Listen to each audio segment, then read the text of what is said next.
राष्ट्रीय महासचिव रामजीलाल सुमन जी, पूर्व सांसद विजय सिंह जी, आदरणीय राष्ट्रीय लोक के एमएलसी और संचालन कर रहे यहाँ के इस कार्यक्रम के संजय लाठर जी, आदरणीय सरदार सिंह जी, आदरणीय डॉक्टर तेजपाल जी और मंच पर उपस्थित दोनों दलों के सभी महत्वपूर्ण नेता पदाधिकारी और इस किसान पंचायत में बड़ी संख्या में उपस्थित हमारे सभी आदरणीय बुजुर्ग किसान भाई, बड़ी संख्या में हमारे नौजवान साथी,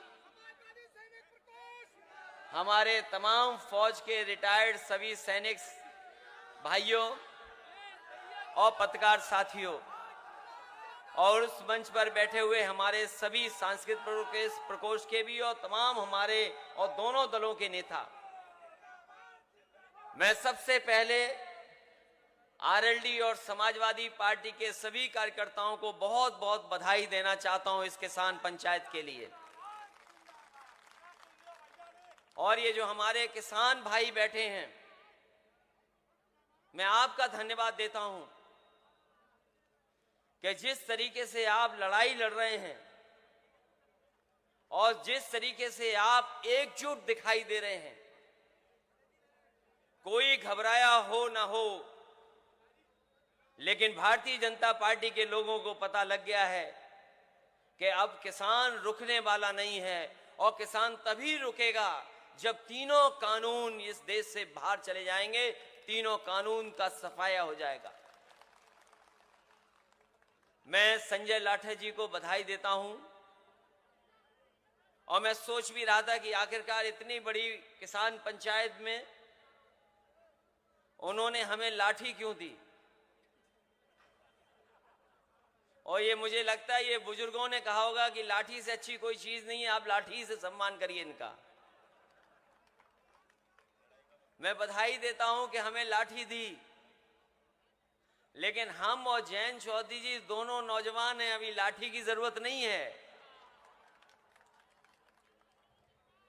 अभी लाठी की जरूरत नहीं है।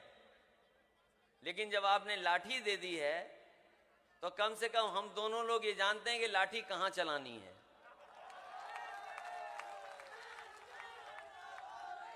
और ब्रज की धरती का हम धन्यवाद देते हैं, ये कृष्ण की धरती का हम धन्यवाद देते हैं, ये पुण्य की धरती है। और जैसा कि हमारे आदरणीय रामजीलाल सुमन जी ने कहा कि हमारे आपके सबसे बड़े किसान नेता अगर देश में कोई हुआ है तो वो चौधरी चरण सिंह हुए हैं। बताओ, आप पूरा इतिहास उठा लीजिए भारत का, आप सब बुजुर्ग हैं, बहुत सारे लोगों ने उनके साथ काम किया होगा, बहुत से ऐसे हमारे बुजुर्ग बैठे हैं जिन्होंने न जाने कितनी जनसभाओं में उन्हें सुना होगा, मंच पे बैठे लोग हैं वो जानते होंगे। आप पूरा देश का इतिहास उठा लो, अगर कोई किसान नेता उनसे बड़ा हुआ हो तो हमें बता दो आप। और मैं इस बात से सहमत हूं क्योंकि देश के किसानों ने उन्हें अपना नेता माना था, इसलिए चौधरी चरण सिंह जी सबसे बड़े देश के नेता बनकर के आए थे। और आज सबसे ज्यादा जरूरत भी इस बात की है, ये जरूरत सबसे ज्यादा इस बात की है कि हमारा किसान खुशहाल हो। और किसान तब तक खुशहाल नहीं होगा जब तक किसान की बात करने वाले दल सत्ता में नहीं होंगे। ये जो भारतीय जनता पार्टी के लोग हैं वो हमारे आपके जनप्रतिनिधि नहीं हैं।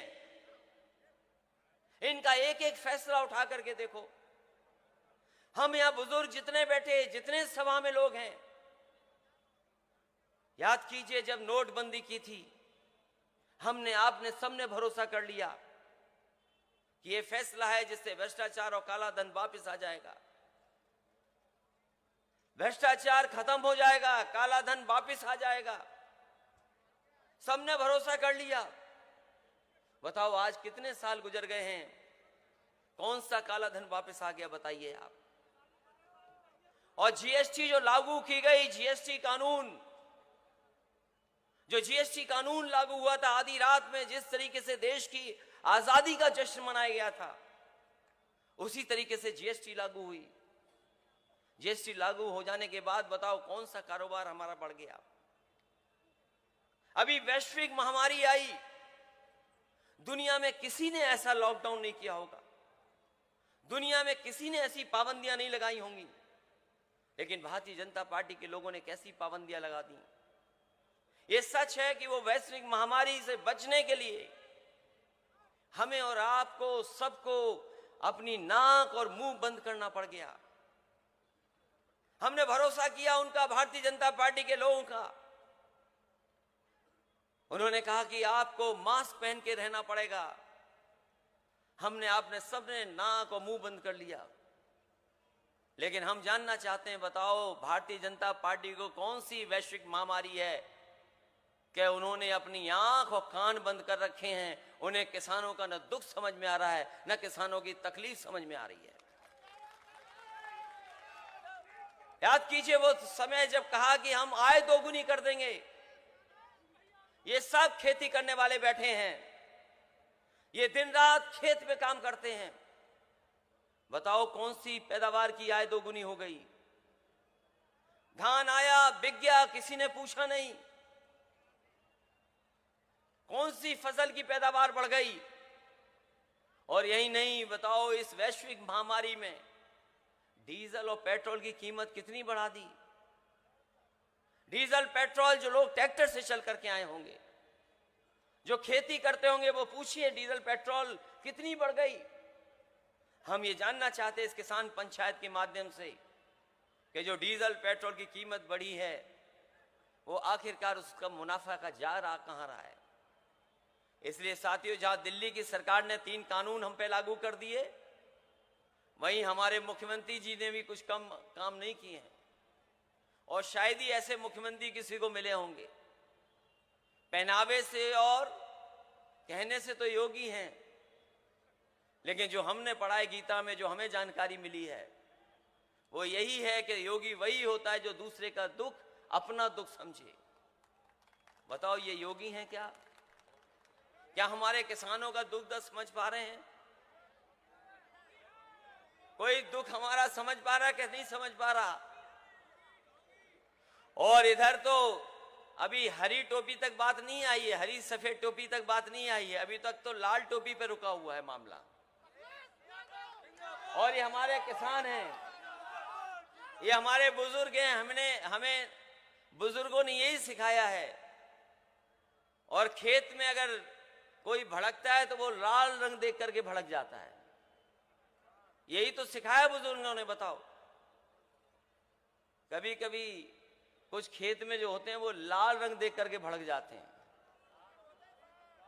यही तो सिखाया गया। अब मैं नहीं जानता हूं कि लाल रंग देख करके कोई क्यों भड़क रहा है। इसलिए जहां ये पंचायत चल रही है, और वहीं मैं गाना सुन रहा था, एक अपने सांस्कृतिक प्रकोष्ठ के लोग हैं या जो यहाँ के बहुत लोकप्रिय गायक हैं, कि अगली सरकार हो हमारी तो अगली सरकार तभी होगी जब हम भाईचारा का रास्ता अपनाएं, हम अपने किसान का रास्ता अपनाएं। क्योंकि बीजेपी से ज्यादा चमत्कारी पार्टी कोई नहीं है, भारतीय जनता पार्टी से ज्यादा साजिश करने वाली पार्टी कोई नहीं है।